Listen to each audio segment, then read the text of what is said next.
This may be a slightly strange question, but is Stacey in the room? We seem to have lost a Stacey. Okay.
Hello, hello. Hi. Welcome to the Radical Book Fair on a Saturday. No, it's not. It's Sunday. It's the last day. And this is Feminism Now, or 5 minutes late. So thank you for being with us.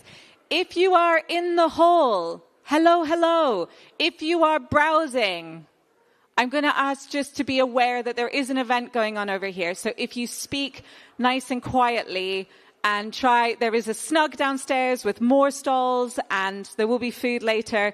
So if you want to have a big chat, maybe do that downstairs, and then we can do this up here. We are short of Stacey. When Stacey arrives, we will usher her onto a seat on the stage. We have Lola appearing via video link, so that's going to appear up there once the tech is definitely all running. But before we get started, what I'll just do is I'll introduce Kate, who is our host for today, and then Kate will introduce Carolina and host things. So this is, one sec, this might be slightly annoying. Hello, all the people at the back. Our event has officially started, so if you just keep it hushed for all of us. Thank you. Enjoy the browsing. Kate Nevens, the wonderful Kate Nevens, is a feminist, social justice activist with a background working in civil society and activist groups in Scotland and the Middle East, particularly with Yemen and Egypt.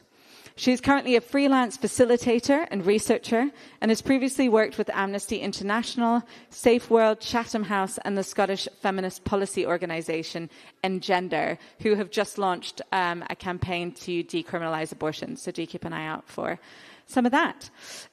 Kate is a lead candidate for the Scottish Greens for the upcoming Scottish Parliamentary elections and is an active member of Campaign Against the Arms Trade.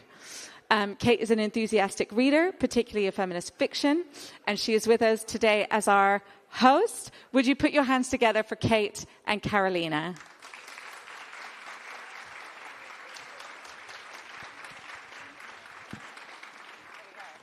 Yeah, you get the red velour thrones are yours. There we go. And then, because this is going to be entirely seamless, Kate, if you want to introduce Carolina, and then I will let you know. It's on. It's on. Yeah. When the video is I can ready. also introduce Lola and her video if you'd like me to. Brilliant. And then I will press play. Okay, fabulous. So thank you so much to everyone who's joining us today to talk about feminism now. Joined today in person here by Dr. Carolina Orloff.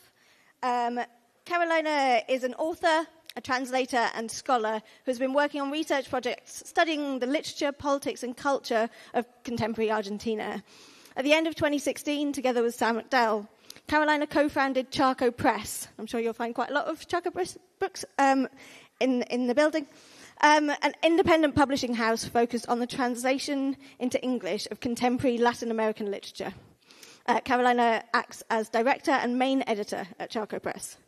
She's recently published and edited La Lucha, Latin American Feminism Today, a really, really wonderful collection of 30 essays by writers from across Latin America.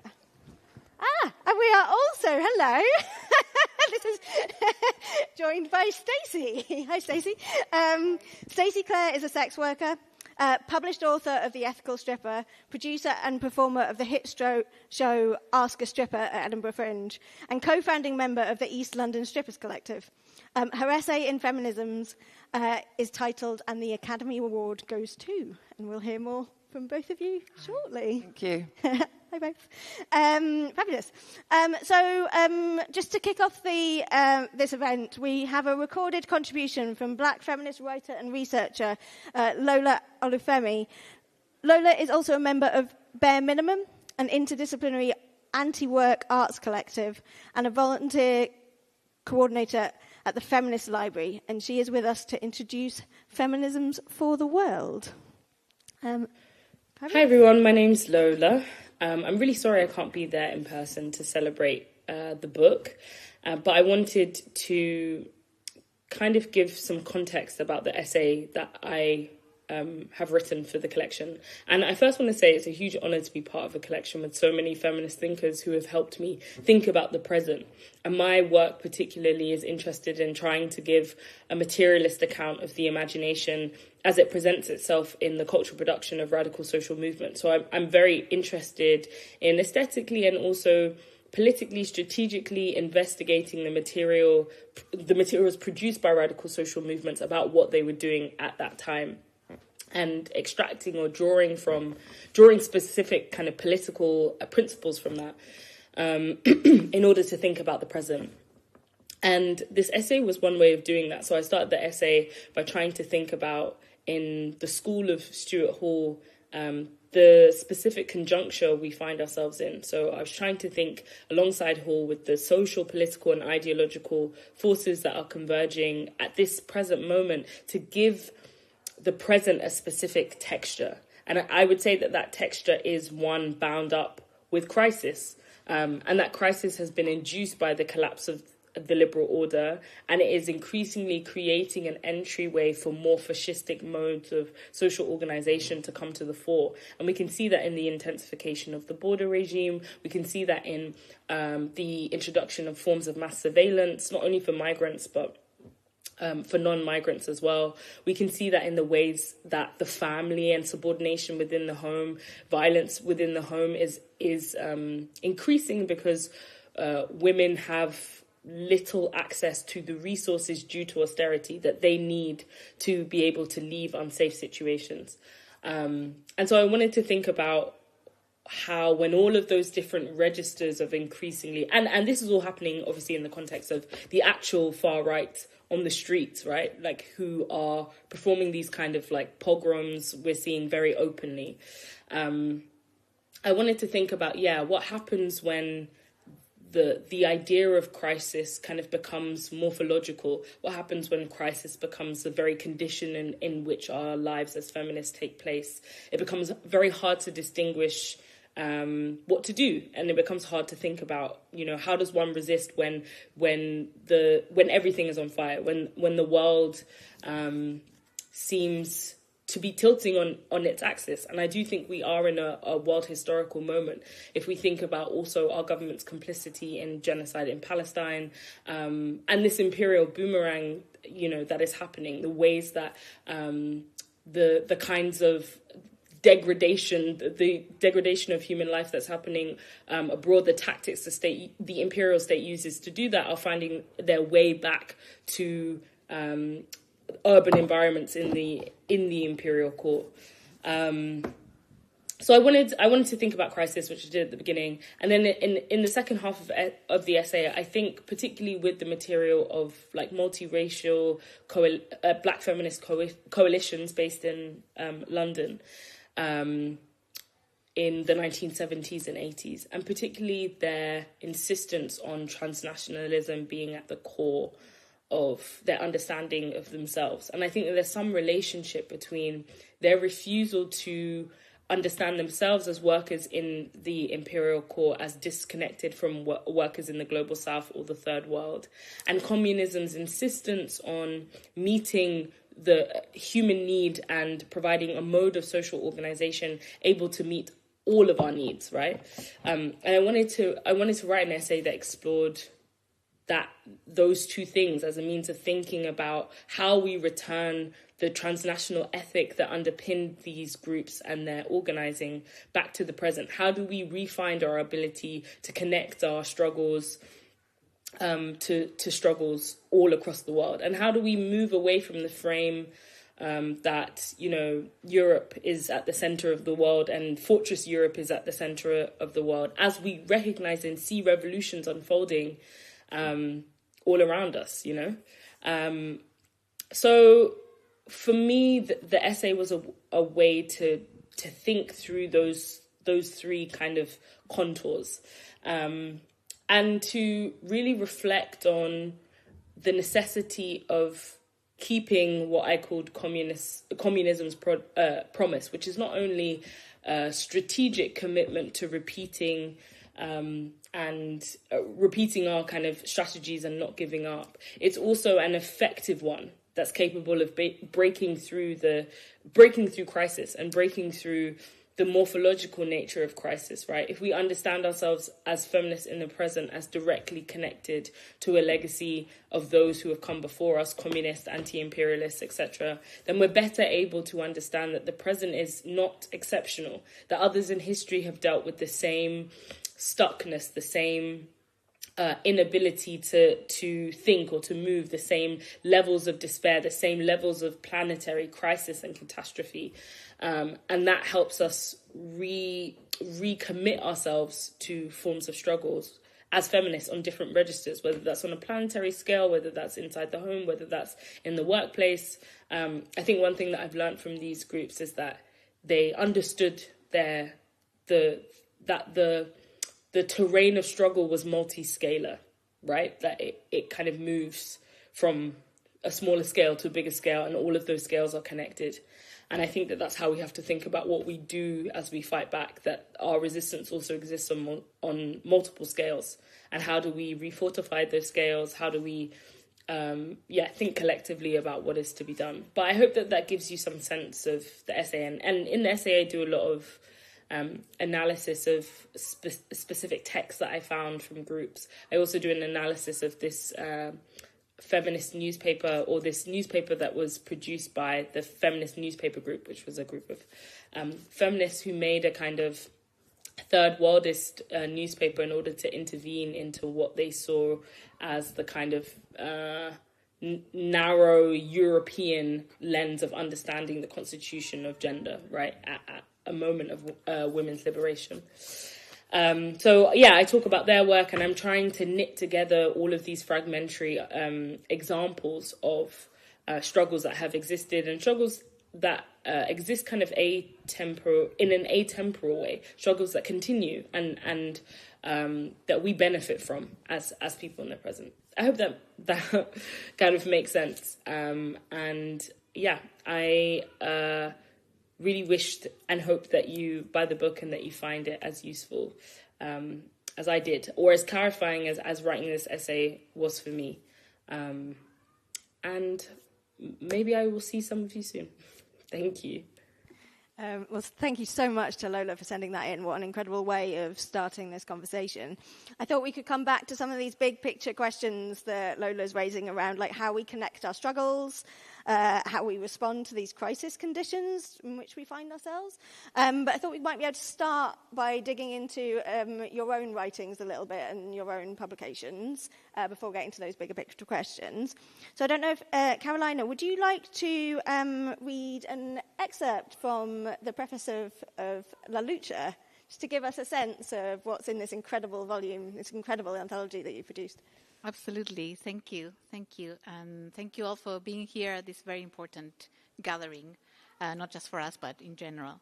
So I'll read a wee bit of the preface of this anthology that just came out, and I hope it makes sense. Feminism is ubiquitous, and so it should be, but not all feminisms are everywhere. This anthology arrives as both rapture and bridge. Latin American voices cross over not as guests, not as footnotes, but as protagonists in a global struggle for meaning and justice, where too often only a few feminisms are allowed to speak for the world. The pieces here collected are more than text.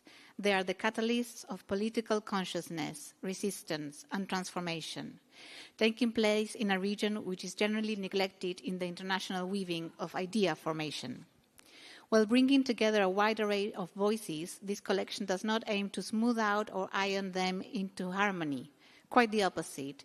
It wants to celebrate and disseminate their difference, frictions, contradictions, their disobedient brilliance. La Lucha, the title of this collection, expresses the powerful junction of feminist voices from Latin America. It is the noun in Spanish for fight, battle, confrontation. It is also the conscious action of resistance, the active representation of rage, an empowering sentiment running through the visions for change that bring these texts together. A fury that expands with and through the cultural complexities of a region marked by colonialism, social injustice, neglect, patriarchy. It is a common root igniting the women of Latin America to speak and fight for a life in dignity, for the acknowledgement of women's rights, voices, bodies, actions, perspectives, desires, practices. I'll stop there, I think. Wonderful. Thank you so much. So I really love the way you talk about this anthology as being a rupture as well as a bridge, and like celebrating these huge amounts of differences within feminism in Latin America, within feminism globally, like rather than smoothing out those differences.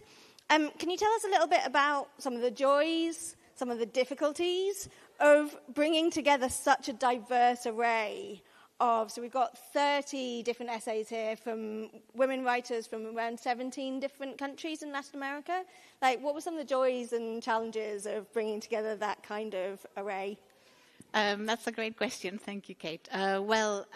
This project really started during the pandemic, and it didn't begin as a project. Really, it just began as an idea while we were all stuck at home. And in the publishing house, we generally do fiction, and I already, being the publishing director, knew a few of the women authors that we were publishing, and I started thinking there's so much happening in Latin America in terms of everything, but in terms of the fight for women's rights, and I feel so little comes across to us here, or like what Lola was saying as well, the canon of idea formation, I feel it's so Eurocentric and so Anglocentric in that sense as well. I feel that in general with fiction as well, So I thought, well, maybe we can, or maybe I can try and do just a little, grain of sand and change something and put some of the ideas that the women authors that I know have in their experiences as women, not just as fiction authors. And that kind of started expanding because they would say, oh, did you contact so-and-so? And I'm sure she has a lot to say. And I thought, oh, yeah, that's a great idea. And I started just reaching out to our authors and then out to other authors, and then that expanded to writing to thinkers and activists and lawyers and people, women that are out there doing what they can in the fight for change. And so the biggest joy really was or is to appreciate and to see how ready these voices, these women, some of them super famous, are to just say, yeah, well, this is my experience, this is what I have to share. And no matter, the outlet, it's just important to share the experiences. What was the one, Joyce or what? Challenges. Oh, challenges, yeah. Well, the challenge was to stop, really. Yeah. This kept growing and growing, and I just wanted to reach out to more and more women, and the challenge was to put an end, at least to this first volume, because it had to come out in some kind of holdable artifact that we could carry and read. So that was the biggest challenge, really, to say, well, we need to stop here. There's so much more to say, so much more to share with readers around the world. Yes. Thank you. And recognizing all the diversity and differences in the stories being told across these 30 or so essays, were there any themes that emerged for you that were surprising or unexpected, or just like, oh, wasn't expecting there to be so much convergence around?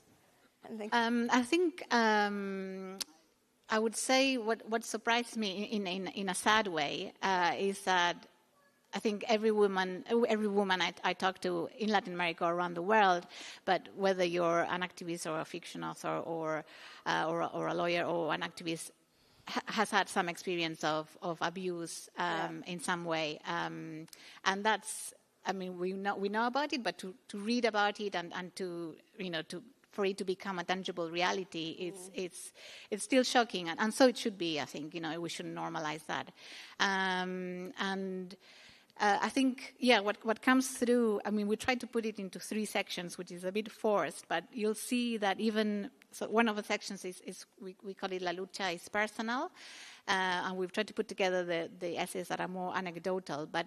Yeah, I think you'll find that in all of them, there's a personal element there of a personal fight beyond the social or the legislative or the the legal fight. There's always a personal element that comes through.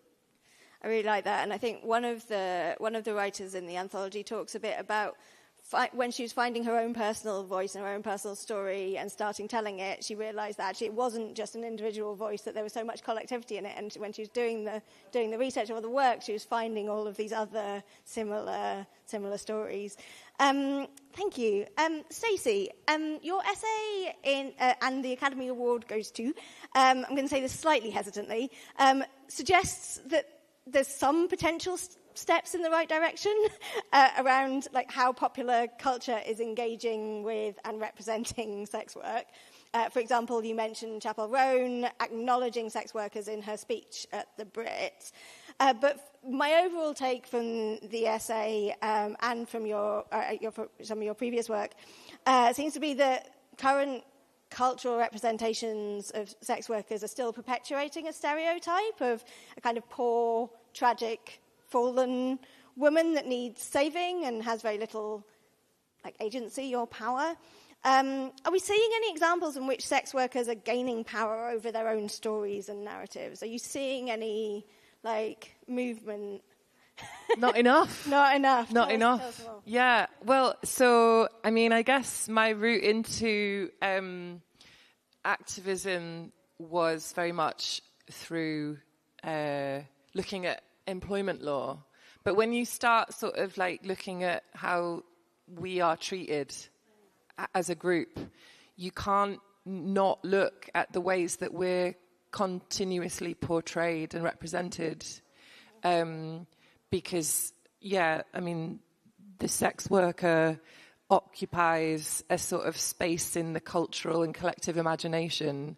And so the stories that people are fed often become the foundation of how people sort of perceive us as not just, as not really people, but as kind of characters in these sort of storylines.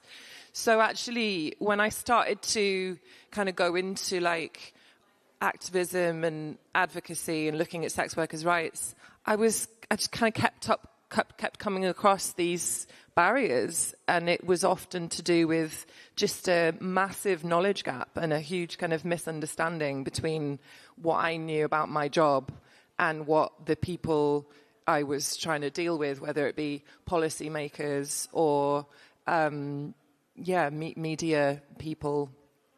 So I mean, I don't see enough.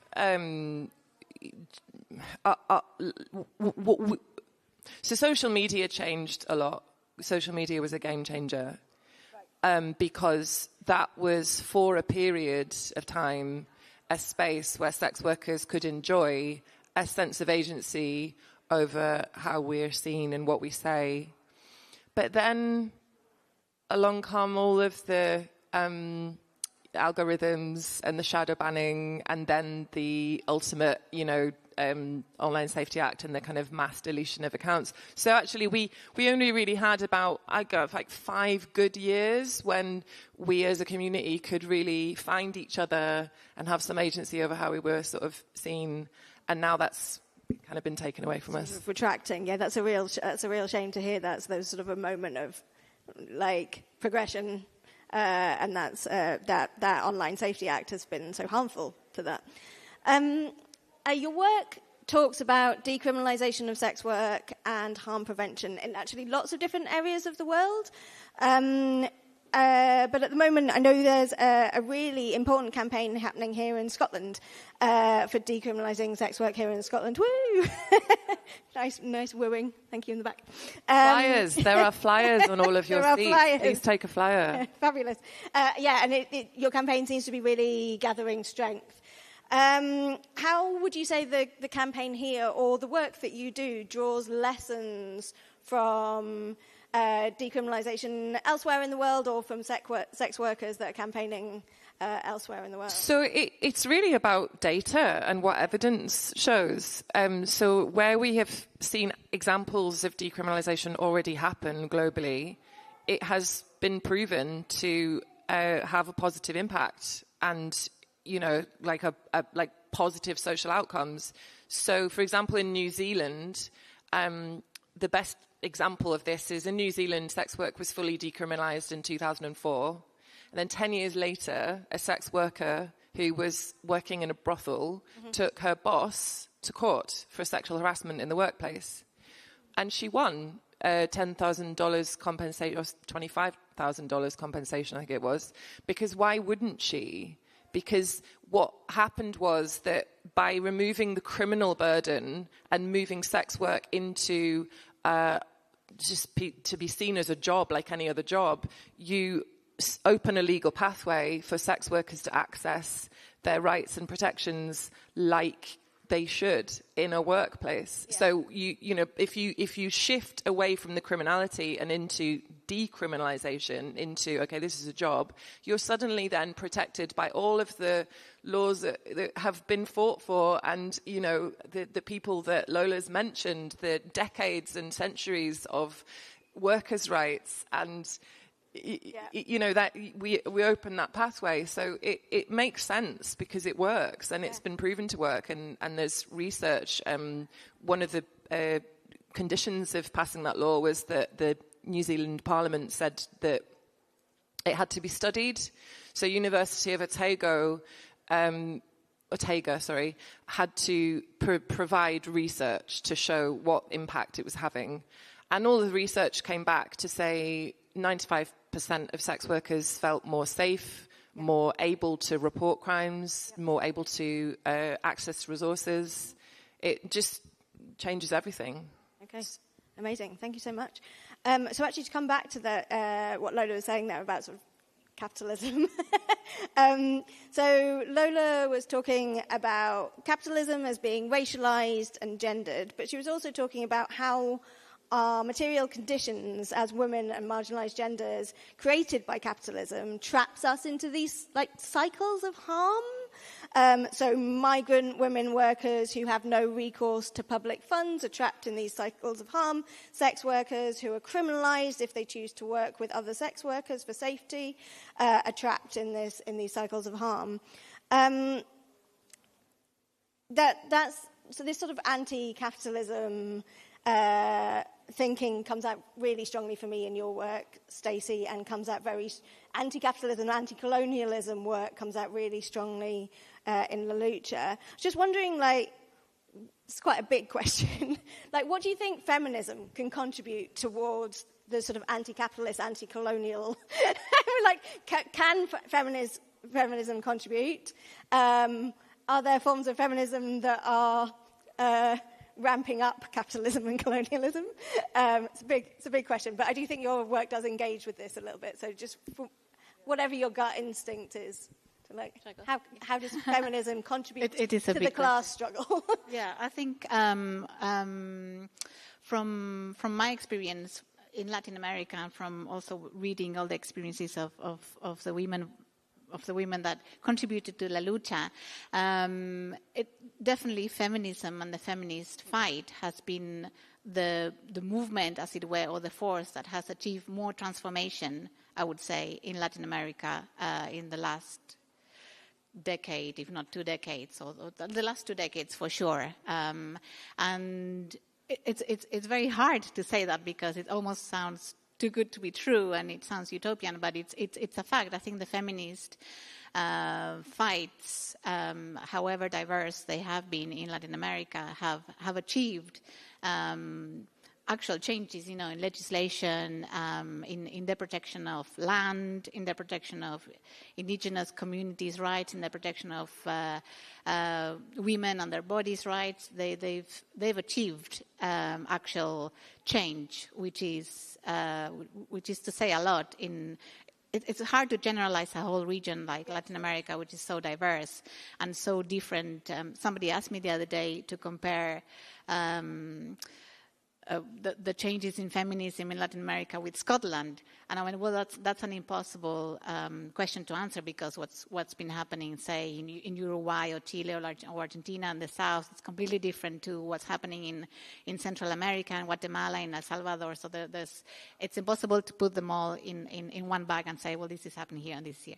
But within that diversity, I'd say definitely I would vouch for that the most transformative force has been the feminist fight. And, what Lola was saying, and I think what we're all saying, is the key, I think, and that's what La Lucha tries to showcase as well. I think the key is communication. Yeah. And that's why it's so important to bring this kind of text, and to bring your text, I think, into Spanish, for example, and Portuguese, to read each other in the broadest possible sense, to know about the existence of your fight, of our fight, and to go towards that direction together. So I'm not sure that answers the question, but okay. It absolutely does. Yeah, no, thank you so much. Okay. Stacey, is there anything that comes to your mind? So, I when I read The Ethical Stripper, it felt like an anti-capitalist piece of work to me. Yes. Really? Okay. Do you see an interplay between a feminist framing for change for sex workers and a sort of anti-capitalist framing, or? I didn't realise that it sounded so anti-capitalist, to be honest. To me, yes. But I guess when I think of how are feminists helping or not helping, I think more about, it was my experience, particularly when it came to writing the book and getting it published, that I came up against barriers which were very much kind of mainstream feminist perspectives on sex work. And is widely understood within the sex working community, or certainly among activism, that like we're seen constantly as victims, right? Yeah. But what mainstream feminism wants to do is have us all removed from the sex industry and have us all like working in Tesco's or something, doing like nice, normal jobs, or, being primary school teachers. And there was a kind of like a fundamental lack of understanding about like all the conditions that drive us into the sex industry in the first place. So where you have people campaigning to shut down strip clubs, those same people are not campaigning for universal basic income to end female poverty, right? So I guess that is where the capitalism bit comes in, is because if you don't do something to dismantle the structures and the systemic violence and the reasons that keep people, with a boot on their neck, keep people trapped in cycles of poverty, then you aren't really helping. You're not actually doing anything. And so what you want to do, you want to criminalize sex work to make it even harder, to make it even worse. Yeah. So, it's that, I would think, answers your question. I think that, we have a real kind of narrative war over this stuff, and it's looking at the problems in the sex industry. Of course, it's horrendous. There's things in our industry that should never happen. But if you don't solve the problem of poverty, you can't solve the problem of all of the ways that you create the perfect conditions for exploitation. Thank you. I'm going to ask one more question myself, and then I'm going to open up for questions from the audience. So get thinking about your questions. I love the title of La Lucha. So La Lucha, like this active representation of rage, I think you said. Like, it's a battleground. This, like, Latin American feminism today is this battleground. It's anger. What do you both see as the role of anger and rage in feminist movements of like, what's the either of you like to come in on that? Yeah, can I read out? Please do. Yeah, a little bit. This is from my book, which I don't know if it's on sale anywhere at the fair. I've got 3 copies in my bag if anyone wants to buy one.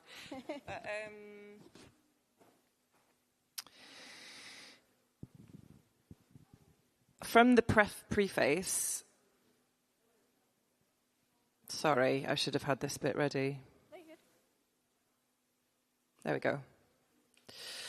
At times, it seems to me like activism in general is a lot like needlework.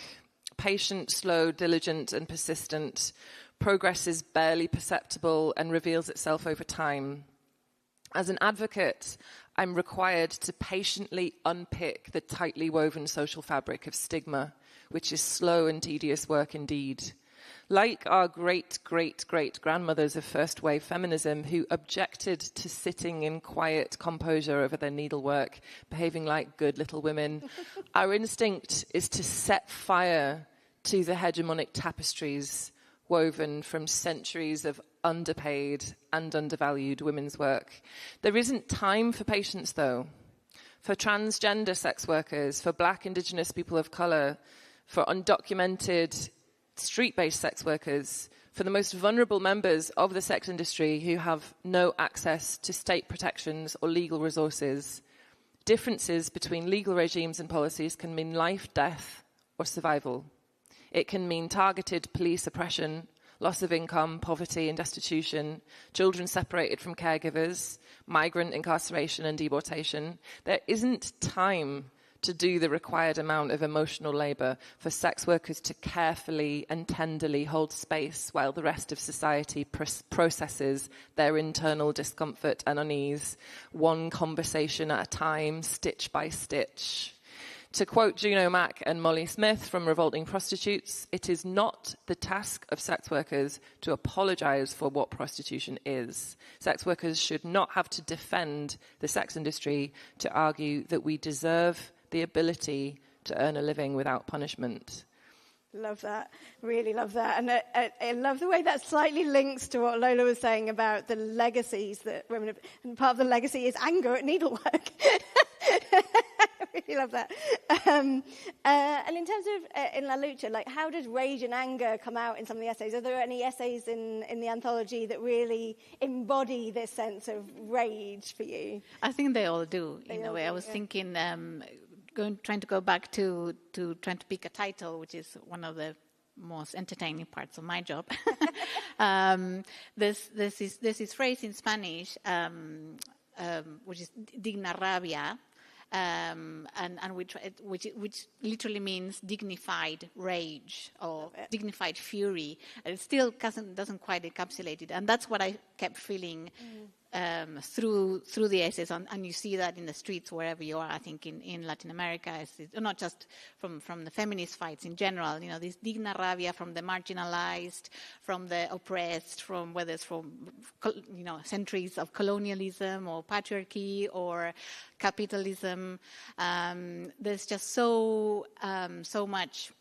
Dignified rage going on, which is what I think, compared to some of the cultures in Europe and in the English-speaking world, it's what brings people to the street. Still, it doesn't matter if you get tortured, shot at. In Chile, in the recent fights in the street, the police were aiming at people's eyes, wow. Which is so symbolic.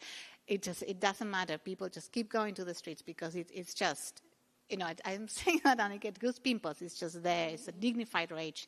And it's definitely there for the feminist fight. And it's definitely there, I think, in every essay here and every essay or every word that gets spoken out there.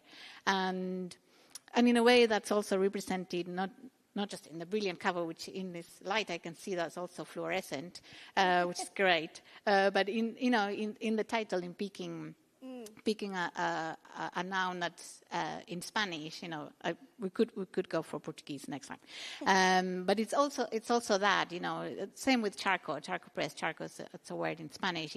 It's trying to shake things out there and debunk, what Lola was saying. I think what we're all saying here is to debunk the canon of, well, where is history written from? What point of view and why? Why is it still like that? Why are these voices not part of that?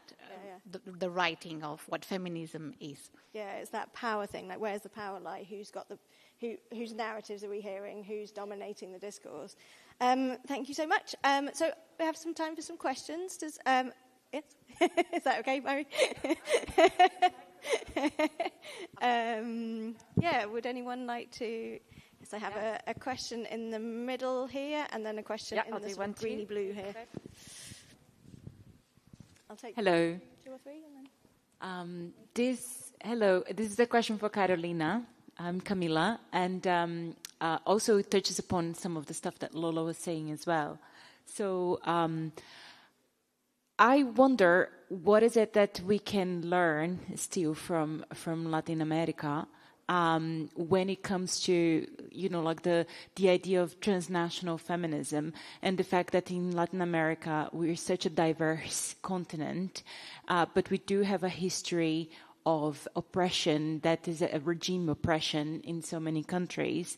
And regardless of when that started, or with imperialist support, of course, regardless of when that started, that sort of like subjugated women's rights from the get-go. And it's always one thing that, one of the first things that goes as well is when you have those oppressive dictatorship regimes.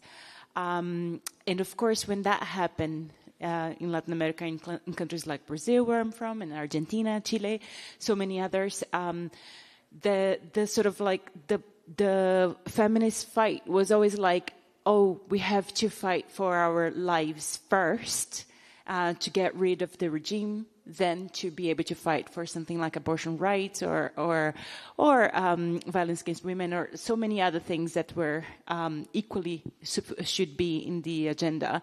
But the reason why I'm saying this is that this prioritization is because then when that is finished, this rage you're talking about, Carolina, that what it comes and the way it came in Latin America, even though it comes in different countries in different ways, I wonder what's the parallel that we can still learn from when it comes to contemporary life, not only in Latin America, but also here. Because we do know that the oppression that the far right's coming with, it's directly pointing towards minorities, and not only women, but any minoritized community.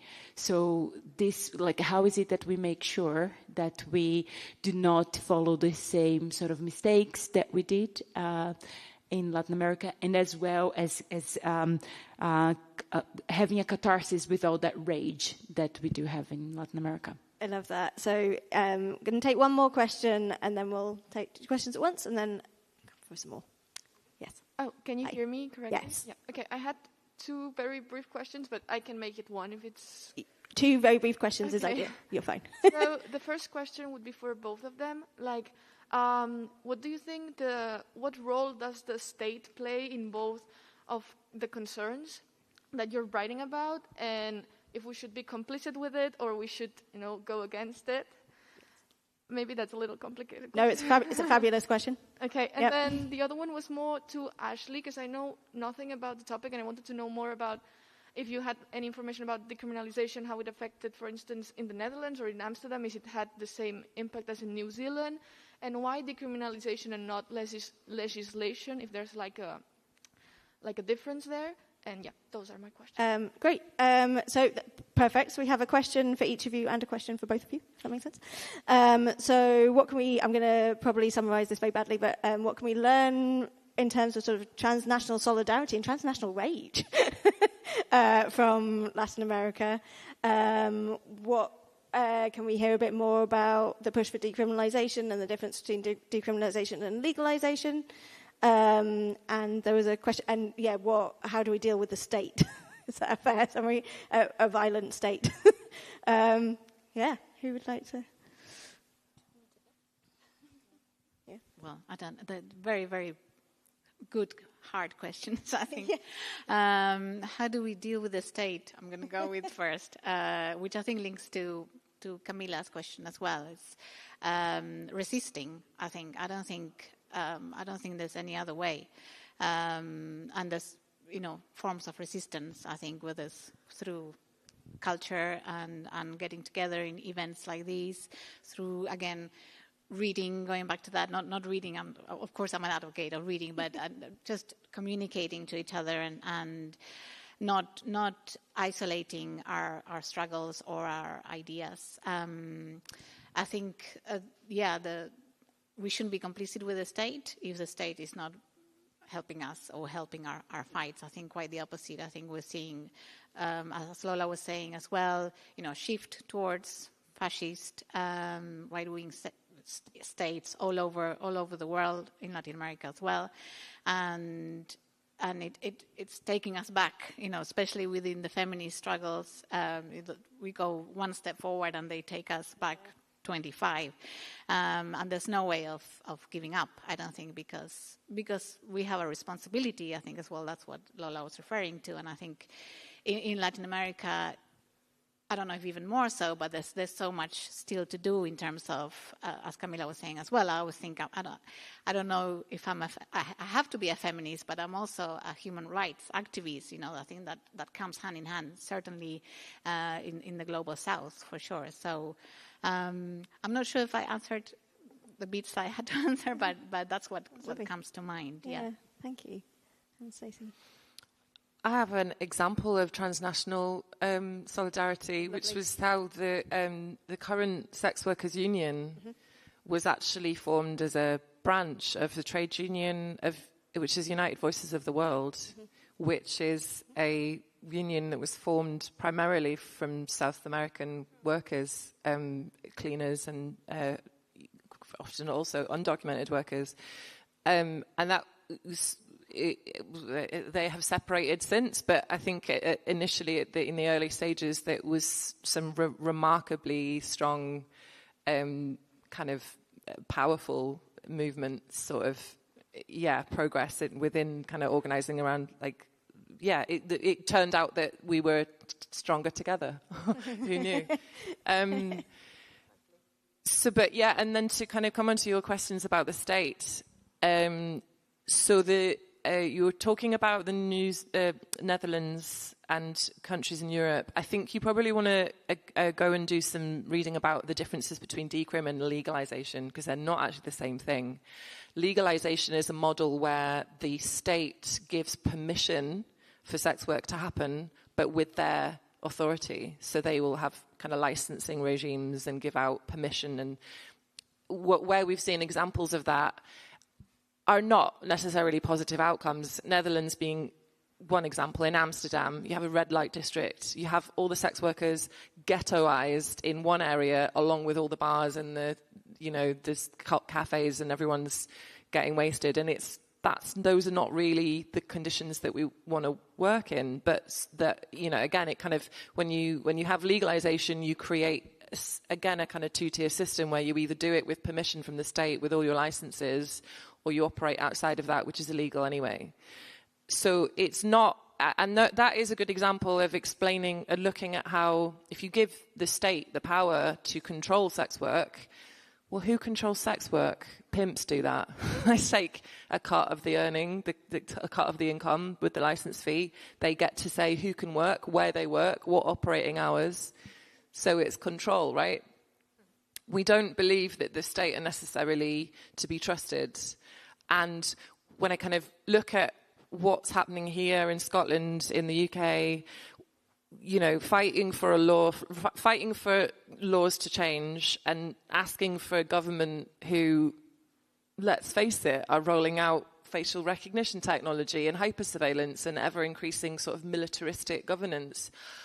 I personally don't trust these people, just because we think that, if we decriminalise sex work, it'll all be fine because we can trust the state to uphold our rights and dignity.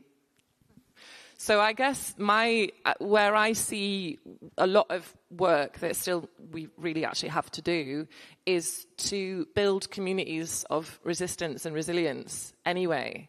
And weirdly enough, sex workers kind of have already been doing that. We've got kind of examples of how sex workers are already building their own safety methodology, developing apps where we can report dodgy clients, which, by the way, people in other jobs can't do.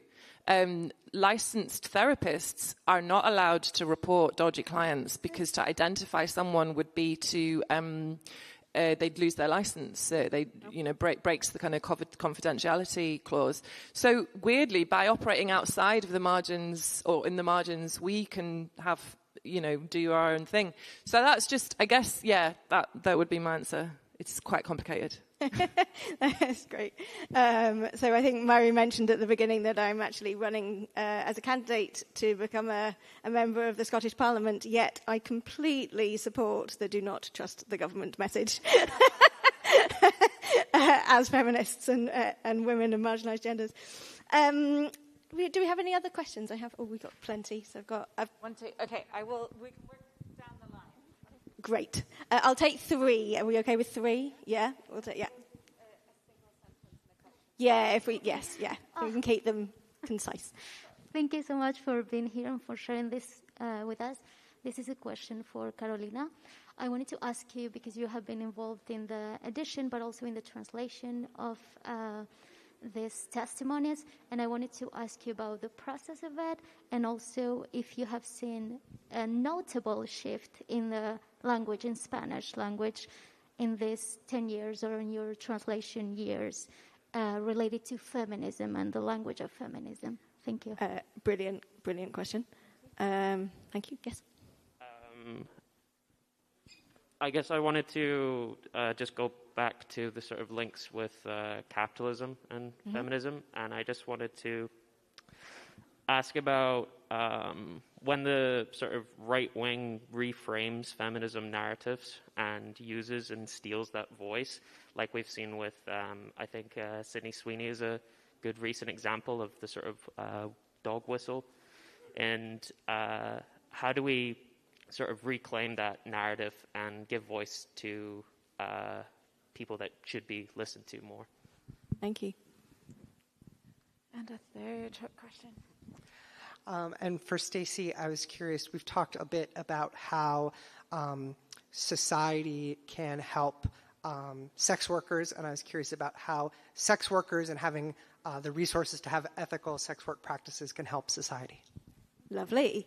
Fabulous array of questions. Should we come to Carolina first on translation? I really love that question. I had a question as well about similar about the pairing up of translators you did with the essayists. So yeah, love to hear more about that. Just stop me here because I could go on forever on topics like that.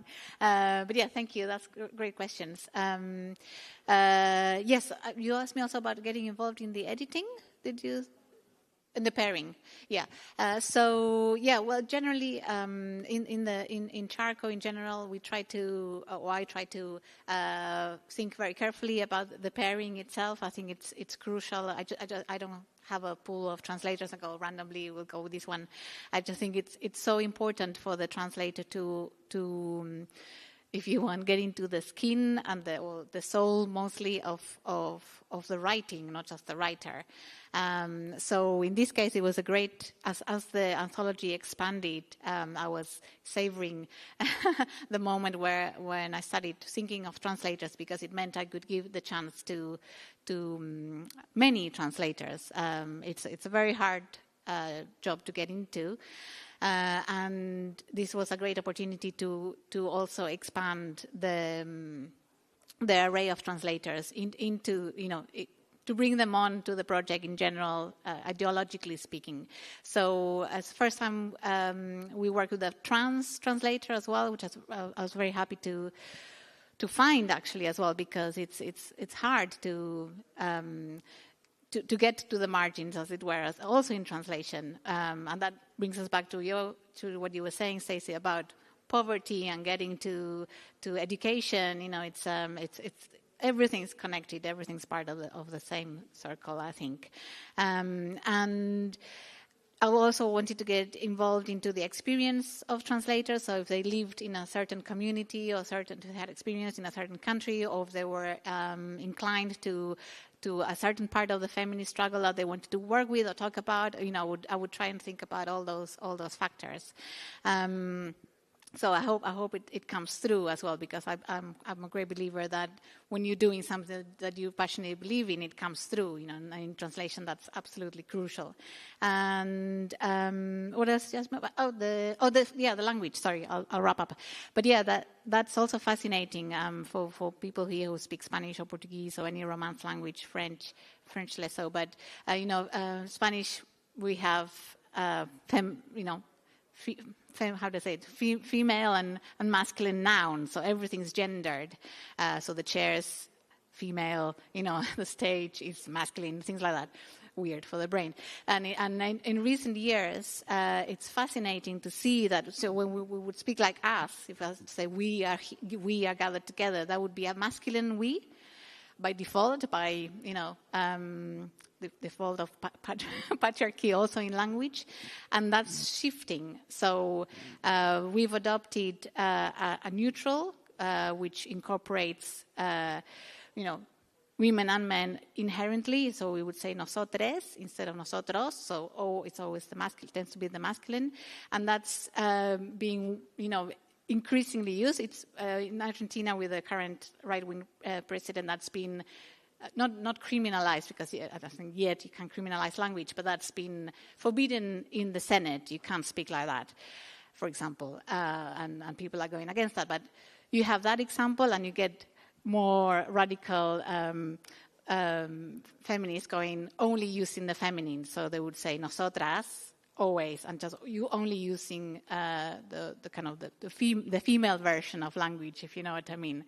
So that's it's language, but that's the start of everything. It's radical, I think, and it's revolutionary, and it's happening and in different fields. I heard, whenever I go back, I hear the younger generations, the teenagers, 20-year-olds, they're speaking like that already. It's not an imposition. You don't have to think about it. They just speak like that, which is fascinating to me, and it's spreading. It's spreading in the region. So that sounds potentially incredibly transformative. That's really exciting. Stacey, a couple Super of questions fascinating. here. So there are a couple of questions there about that link back to anti-capitalism and how securing sex workers' rights can help the rest of us, those of us who aren't sex workers. Yeah. Is that a fair summary? Can you give the example again? Sorry. You mentioned the dog whistle. Sydney Sweeney dog whistle. She was talking about how pure her views are, and it's being taken by the far right as like a purist white sort of thing. Oh my God. And she doubled down on it in an interview recently, saying that the advert speaks for itself, and had an opportunity to really say, no, that isn't what it was about, but double down on it.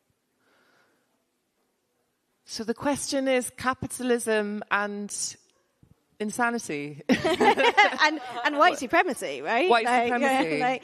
That sounds like white supremacy. That's quite it's quite a big question that I think there's food on offer after this, isn't there? Maybe we could chat a bit more about Sydney Sweeney. But yeah, is there anything that sparks to mind when we hear celebrities? So there's a lot of in your essay in Feminisms, you talk about some. This is off topic, but it's celebrity women being terrible.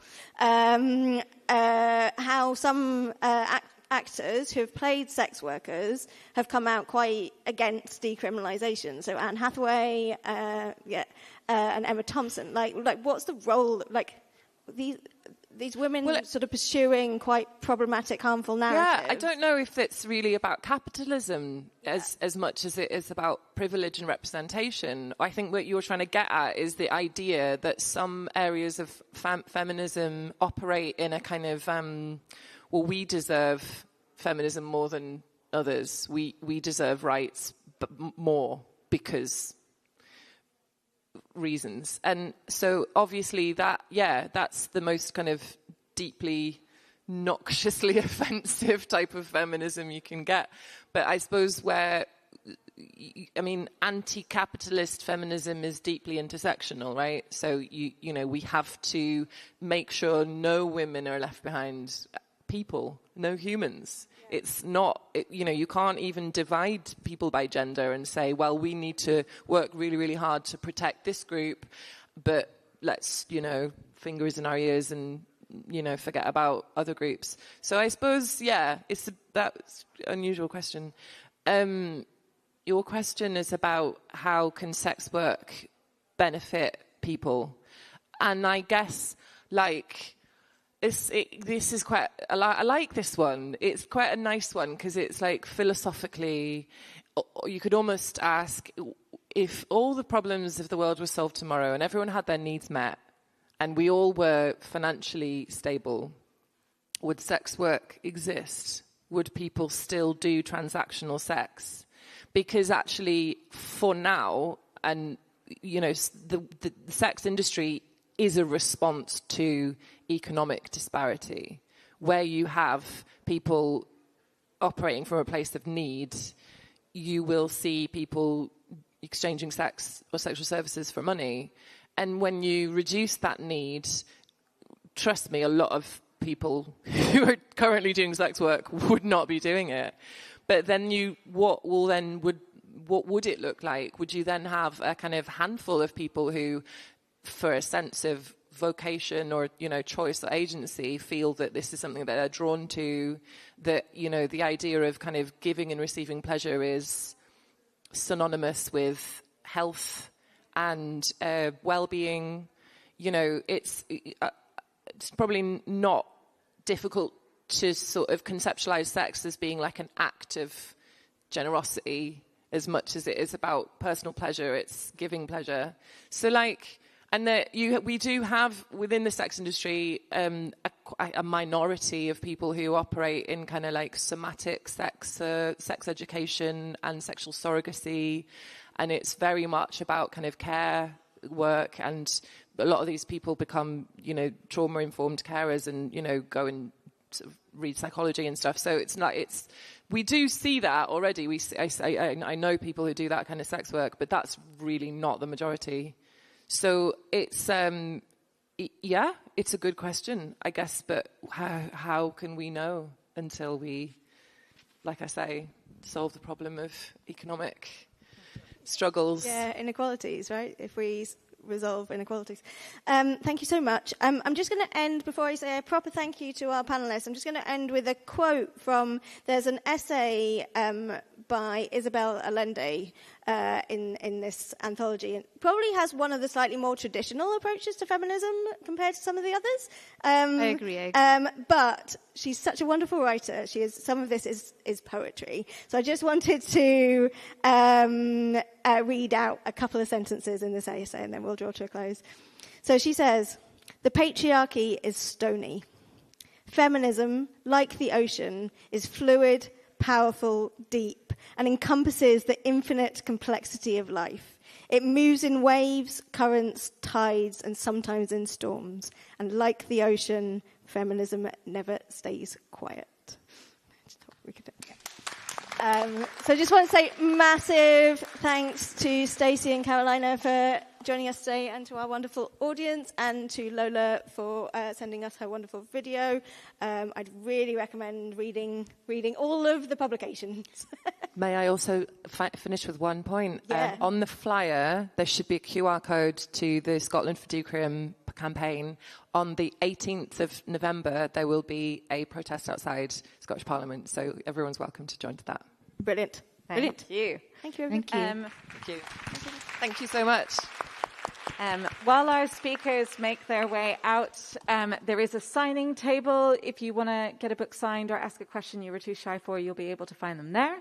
We have books on the till. If you are broke, we have a pay it forward system. You can get books that way. There is also free food, some delicious homemade dal and tea and biscuits that are in the snug downstairs with more stalls.